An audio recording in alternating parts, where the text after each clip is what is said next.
In the final chapter of this book, our heroes are more divided than ever. Grinda turns herself into an opossum, Mathilda's AFK, Potro dies by running off a cliff, and Fia's off murdering people.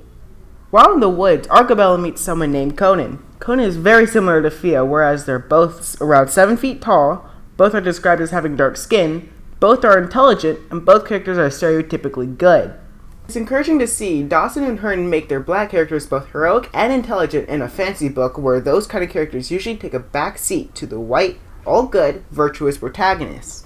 Fortunately, Gustav had gotten away because if he didn't, this book would have turned into The Walking Dead and killed off all the best characters.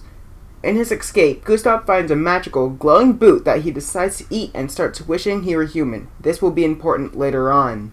Eventually, they all meet up again and plan to infiltrate Lolcher's villa. Once the party is inside the villa, a fight breaks out almost immediately. Grinda murders Lolcher, but Gustav accidentally and gruesomely impales the king. The authors are clearly mocking the predictable heroics of fairy tale. Then, out of nowhere, light starts shining on Gustav, he's floating in the air, and the goat is now a human. It's kinda like Beauty and the Beast, but not as good and significantly less love.